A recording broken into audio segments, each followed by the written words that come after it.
When we talk about eating disorders, there are really three that you need to be concerned with as it relates to USMLE and COMLEX, and they are anorexia, bulimia, and binge eating disorder. Now, in today's video, I'm not really going to talk about binge eating disorder. It's a fairly lower yield eating disorder that is really just what the name tells you. It's somebody who does not have any distortion in their body weight or any perceptual dysmorphic problem with their body. They just tend to compulsively binge eat. There you go. You now know what binge eating disorder is. In this video, we're going to focus on anorexia and bulimia because, again, they are very confusing disease processes that have a lot of overlapping features. So that's what I want to focus on. Now, when we talk about anorexia specifically, there are two subtypes of anorexia. There's the restricting subtype and the binging and purging subtype. And this is where a little bit of the confusion comes up. So let's start the video by clearing up the difference between binge-purge anorexia and bulimia. So the main distinguishing factor between anorexia and bulimia, which I'll get into on the next slide, is how you differentiate them based on the BMI. In anorexia, the BMI is going to be less than 18.5. So right off the bat, if the person has a BMI that's less than or equal to 18.5, it's anorexia nervosa. Stop right there. Do not pass go. Do not collect $200. The answer is anorexia. So if you have somebody who has a BMI of 17, but they're binging and purging, it doesn't matter that they're binging and purging. The answer is going to be anorexia. It's not bulimia. Bulimia is classically thought of as the person who stuffs their face and then self-induces vomiting. But that's not true if their BMI is low and they have a problem with the perception of their body image. The low BMI and the body dysmorphia are extremely classic of anorexia. And in anorexia, the view of your own body is really out of proportion to reality sometimes. So again, to summarize and to stay really high yield and on topic, anorexia is going to be a BMI less than 18.5. It doesn't matter if they're binging, it doesn't matter if they're purging, it doesn't matter if they're restricting. If the BMI is low, the answer is anorexia. Now, of course, the restricting subtype of anorexia is the classic form of anorexia, where the person just doesn't eat barely at all, and that's why their BMI is so low. But I wanted to really focus on the binge-purge subtype to differentiate that from bulimia. Now, before we move on, there's one more thing that we need to talk about as it relates to bulimia. In bulimia, it's a disease where the weight is preserved, so the BMI is going to be greater than 18.5, but it's going to involve binging and purging. Now, what's really high yield to know is that this purging doesn't necessarily mean vomiting. Of course, self-inducing vomiting is one of the forms that bulimia can take. However, the purging can also be in the form of things like diuretic use, laxative use, and excess exercise. So if somebody eats a lot of food and then they go run 10 miles because they want to, quote, run it off or, work off the calories, that's bulimia. If someone eats a bunch of food and then takes a loop diuretic like Lasix, aka furosemide, because they want to urinate out their body weight, that's bulimia, so long as their BMI is greater than 18.5. Because, as you guys now know, if it was less than 18.5, it would be the binge-purge subtype of anorexia. So that's really high yield to understand, is that it doesn't have to be self-induced vomiting. It can be urinating, pooping, exercising, what have you. So now that we have a big understanding of these differences between the categorization of the diseases, let's summarize what I've just said. So anorexia is going to be a body mass index that's less than 18.5 with decreased body weight. So these patients will look emaciated and cachectic. Bulimia is going to have a BMI greater than 18.5, and often their weight will be maintained. So even though they're binging and purging, self-inducing vomiting, exercising, abusing laxative diuretics, their weight is maintained. So those are high yield differences.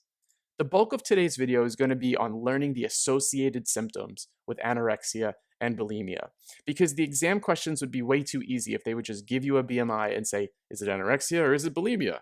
Of course, they're not going to do that. It's 2019. They have to find clever ways to ask you questions. So the way that they do this now is they ask you about associated symptoms. So there'll be a clinical vignette and you'll have some associated symptom with either anorexia or bulimia. And at first you'll be reading the question and you'll think it's a question about something that's totally different from eating disorders. But they want you to link the associated clinical finding or laboratory finding or EKG finding with anorexia or bulimia. So this is what I want to focus on for the remainder of today's video. Let's start by talking about the associated symptoms of anorexia. So right off the bat, the big one is going to be osteoporosis. When you have decreased nutritional intake, of course, you're not going to be able to matrix calcium, vitamin D, and phosphorus together, which will lead to the spongiform bony changes and puts you at an increased risk of fractures. I think this makes sense intuitively. If you look at somebody who has anorexia, you can see how thin and fragile their bones really are, and they're at a greater risk of fractures. So osteoporosis is a big one associated with anorexia. Another one is going to be amenorrhea. So normally, we have this GnRH pathway, and I'm going to summarize it for you quickly. So GnRH is released from the hypothalamus. It acts on the anterior pituitary, which then secretes FSH and LH to have downstream effects for things like menstruation and the female reproductive cycle. Now, it's very important that in this pathway, GnRH is released in a pulsatile fashion. If it's not pulsatilely released, then this pathway doesn't work. And what happens is in anorexia, you have a decreased caloric availability because obviously your BMI is less than 18.5 and you're not taking in adequate nutrients. And when that happens, the hypothalamus cannot pulsatilely release GnRH. So a decreased caloric availability inhibits the pulsatile release of GnRH, which prevents the anterior pituitary from releasing FSH and LH, which prevents the downstream effects. So one of the classic symptoms of anorexia is that the patients will not have their menstrual cycle. They will not menstruate. So they have amenorrhea. This is due to decreased caloric availability. So just to summarize, if they ask you on an exam, what is the mechanism or pathophysiology here? It's due to the inhibition of pulsatile GnRH. So that's amenorrhea. The last and probably highest yield association with anorexia is going to be something called refeeding syndrome. And it's really important that you understand this. So I'm going to break it down on its own dedicated slide. So refeeding syndrome is what happens when you take a patient who is nutritionally deprived and then you refeed them. So this is a patient with anorexia who's been restricting their calorie intake for a very long time, and then all of a sudden they get nutrition all at once. So in refeeding syndrome, I'm going to use a crude example. Patient eats a buffet meal after not eating for a very, very long time. So what's the first thing that happens when you eat a very, very large meal? Well, you increase your insulin. And normally that's no problem for you or I or people with normal biochemistry and normal metabolism. But in patients who are anorexic, this is problematic. So when they increase their insulin, three things are going to happen. The first is you're going to get glycogen synthesis, you're going to get fat synthesis, and you're going to get protein synthesis because the body's perception of the increase in insulin and the increase in nutritional availability is to store these nutrients for later because it's been deprived of them for so long. Now, again, normally this isn't a problem, but the problem and the pathology in refeeding syndrome is that in a patient with anorexia, we can cause life-threatening electrolyte abnormalities. Now, specifically, you're going to get a decrease in potassium, a decrease in magnesium, and a decrease in phosphorus. When you have protein synthesis, fat synthesis, and glycogen synthesis, you have to use up these electrolytes to make those processes work. And again, normally this is no problem. But when you already don't have available stores of these electrolytes because you've been deprived of them for so long, a rapid spike in insulin can critically deplete these electrolytes, which is going to be very harmful. So we need to talk about what happens as sequelae of decreased potassium, decreased magnesium, and decreased phosphorus. These are the three that you need to keep in mind for refeeding syndrome. So on exams, if they want you to know about refeeding syndrome and go after these electrolytes, they'll give you very characteristic findings. The highest yield is decreased potassium. And if you don't know by now, anytime you have a decreased potassium or even an increased potassium, you get cardiac myocyte abnormalities and you can lead to things like heart failure and myocardial infarction. If they want to go after decreased potassium as a sequelae of refeeding syndrome, they're going to show you what's called a U wave on the EKG. So the U wave is a pathologic wave that's added just after the T wave, which you see here in this picture. If you see this, it's decreased potassium, probably because of refeeding syndrome if it's in the setting of somebody with anorexia. So this is an extremely high yield photo. Please know this. This is how they'll go after it. If they want you to know decreased magnesium, they're just going to give you the clinical symptoms. They'll give you things like muscle spasm, fatigue, paresthesias, nystagmus, and tremors. So if all of a sudden a patient is refeeded and they experience these symptoms, it's because of a decreased magnesium. So very high yield, you must replete the magnesium and refeed them slowly to avoid this. And for phosphorus, it's going to be things that obviously deplete ATP because in ATP, you need phosphorus. You should have learned that in college in biochemistry. And if you don't have ATP available to you, then organs have no energy to run off of, which means the brain will experience things like seizures, the heart will experience things like myocardial infarctions. So critically low phosphorus is actually very, very dangerous. So just to summarize, in refeeding syndrome, the patient is given food when they haven't had it for a very long time, and therefore they don't have the electrolyte stores to maintain fat, protein, and glycogen synthesis. As a result of that, an acutely increased level of anabolism is going to cause critically low values for potassium, magnesium, and phosphorus. If they want to go after it on exams, you're going to see that U wave for hypokalemia, but also know the symptoms of hypomagnesemia and hypophosphatemia. So those are the high yield associations with anorexia: osteoporosis, amenorrhea due to decreased pulsatile GnRH, and refeeding syndrome causing hypokalemia, hypomagnesemia, and hypophosphatemia. Let's switch gears now and talk about the associated symptoms of bulimia. Now, these are equally as high yield, and they're a little bit less biochemical and a little bit more clinical and gross pathological.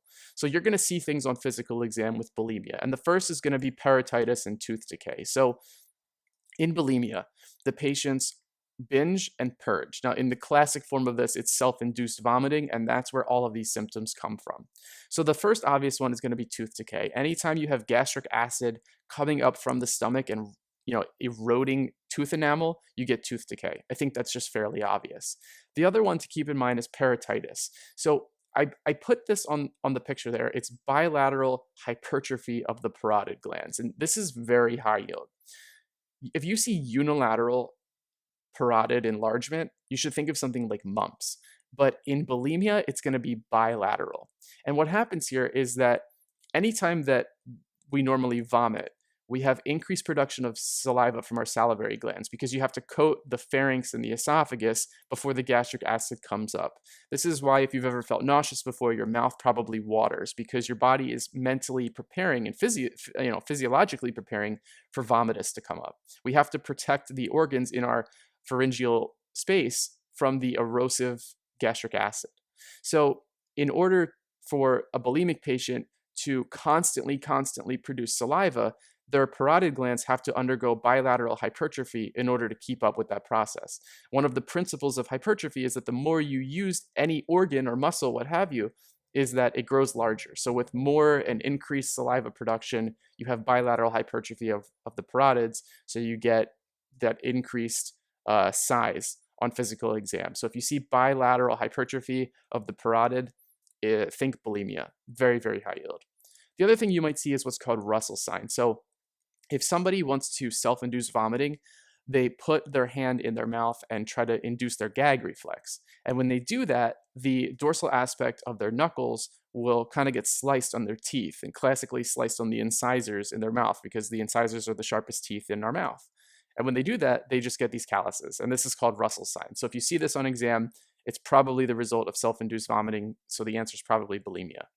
The last associated feature of bulimia, and definitely the highest yield, probably on this entire slide, is what's called contraction alkalosis. And the only way to really understand how this works is to understand the pathophys, which I'm going to explain on the next slide. But repeat after me: hypochloremic, hypokalemic, metabolic contraction alkalosis. Let's say it again: hypochloremic, hypokalemic, metabolic contraction alkalosis. You need to know that phrase in its entirety anytime you see vomiting or volume loss on USMLE or COMLEX. In vomiting, this is what you get. And it's so high yield, I cannot stress it enough. Hypochloremic, hypokalemic, metabolic contraction alkalosis. I'm going to break this down for you and explain everything that you need to know about the pathophysiology, but it is so incredibly high yield to know this because on exams, whether you have vomiting as a result of bulimia or vomiting as a result of viral gastroenteritis, it doesn't matter. This is what you see on labs: low chloride, low potassium, and a metabolically induced increase in pH. We need to talk about the pathophysiology here because this is incredibly high yield for USMLE and COMLEX. So let's talk about a contraction alkalosis. So contraction alkalosis is the term that refers to the resulting change in potassium, chloride, sodium, and the pH as a result of vomiting, as a result of intravascular volume loss. So what happens is you vomit, right? So a bulimic patient binges, and then self-induces vomiting. When they do that, they're depleting their intravascular volume, and the body wants to compensate for that, right? You've learned in the renal section that anytime you have a decrease in intravascular volume, you activate your renin, angiotensin, aldosterone system, your RAAS, to compensate for the change in your intravascular volume. Now, what happens? You need to know what happens when you activate RAAS. So you increase sodium and you decrease potassium. This is the result of aldosterone's function on the body, right? The mineralocorticoid aldosterone. But what else is happening here? Well, you're vomiting. So you're losing chloride from the hydrochloric acid that you're vomiting up out of the body. So you lose chloride. And when you lose acid, you have a change in pH. If you lose acid, you become alkalotic, so your pH goes up. And of course, this is metabolic because it's done through bicarbon chloride, right? It's not done through CO2. You should see my video on acid-base disturbances to understand the difference here. But because you're losing it from vomiting, it's metabolic. So it's termed metabolic alkalosis because pH is going up and it's due to a metabolic cause. Chloride down because you're losing the gastric hydrochloric acid, so chloride is down. You lose acid, so pH goes up. And it's termed contraction alkalosis because the body is contracting and compensating for intravascular volume loss. Sodium goes up and potassium goes down because RAAS is activating aldosterone, which is a mineralocorticoid that increases sodium and decreases potassium in effort to try to maintain intravascular volume and maintain blood pressure. So you need to understand what I just explained because it's so incredibly high yield. It doesn't matter if they're vomiting because they have bulimia, if they're vomiting because they have viral gastroenteritis, or if they're vomiting because they had really shitty tacos at Taco Bell. If they're vomiting, it's a contraction alkalosis that is hypochloremic, hypokalemic, metabolic contraction alkalosis. If you can understand what I just said, then you're fine. These are the associated symptoms with anorexia and bulimia. They are extremely high yield, they're classic, and just to summarize, please remember that if the BMI is less than 18.5, stop what you're doing and pick anorexia. I hope this was helpful to you, and good luck.